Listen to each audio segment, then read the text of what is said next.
एक बार एक 5-6 साल का बच्चा अपने घर के बाहर खेल रहा था। वो बच्चा अकेला ही था और एक पेड़ के नीचे बैठकर अकेले में ही कुछ खेल रहा था। तभी उतने में उस बच्चे के सामने से 2 तितलियां उड़ती हुई जाती है। बच्चा उन तितलियों को देखकर खुश हो जाता है और एकदम से उन तितलियों के पीछे भागने लगता है। बच्चा उन तितलियों को पकड़ने की कोशिश करता है। अब तितलियां तो तितलियां होती है, कभी इधर उड़ती है कभी उधर उड़ती है, तो बच्चा भी इधर उधर उनके पीछे भाग रहा था। अब सुबह से दोपहर हो जाती है।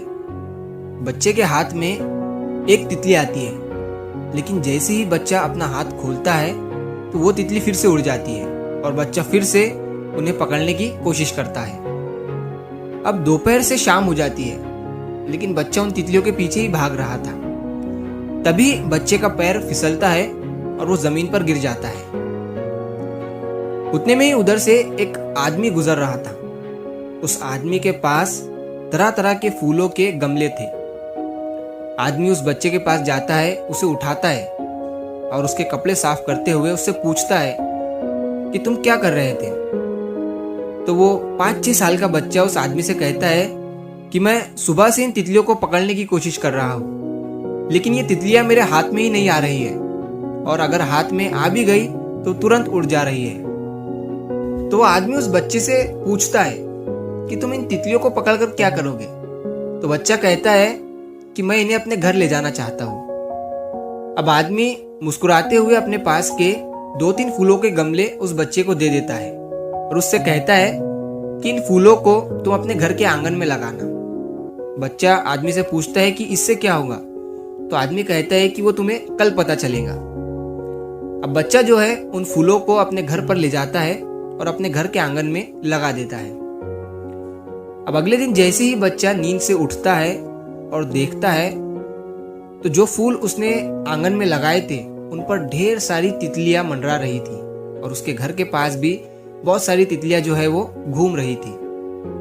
बच्चा ये देखकर बहुत ही खुश हो जाता है, क्योंकि जिन तितलियों के पीछे कल वो भाग रहा था, आज वो खुद उसके घर के आसपास मंडरा रही थी।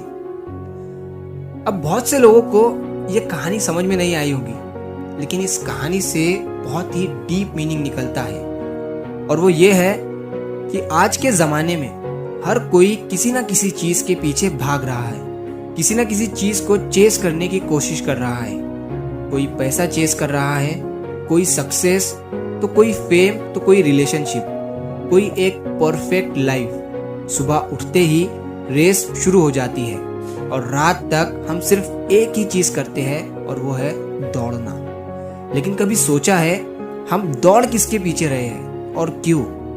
जरा सोचो, अगर तुम किसी चीज के पीछे भाग रहे हो तो मतलब वो चीज भी तुमसे दूर भाग रही है, बिल्कुल उन तितलियों की तरह जिनके पीछे बच्चा भाग रहा था और वो तितलियां उस बच्चे से दूर भाग रही थी।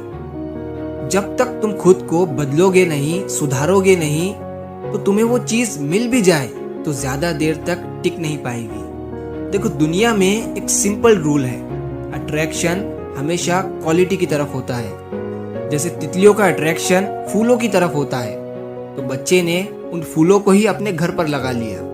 ठीक इसी तरह अगर तुम वैल्यूएबल बन जाओगे, कैपेबल बन जाओगे, तो दुनिया खुद तुम्हारे पास आएगी। तुम्हें कुछ चेस करने की जरूरत ही नहीं पड़ेगी। अगर तुम नॉलेज के पीछे भागना छोड़कर सीखने लग जाओ, अगर तुम सक्सेस के पीछे भागना छोड़कर अपनी स्किल्स पर काम करो, अगर तुम लोगों के पीछे भागना छोड़कर अपने कैरेक्टर पर काम करो, तो एक दिन आएगा जब दुनिया खुद तुम्हें चेस करेगी, दुनिया तुम्हारे पीछे भागेगी। स्टीव जॉब्स ने कहा था, don't chase success, become so good that success starts chasing you.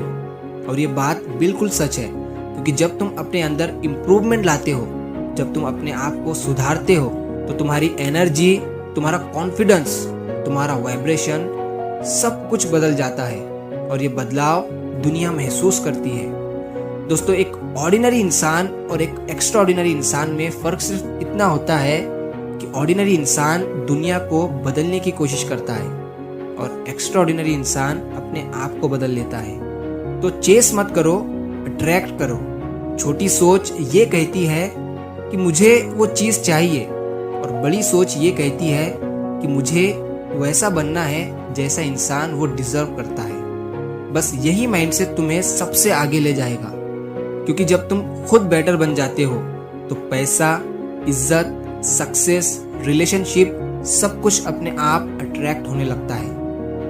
मैं उम्मीद करता हूँ कि अब ये कहानी और इसका मैसेज आपको क्लियरली समझ में आ गया होगा।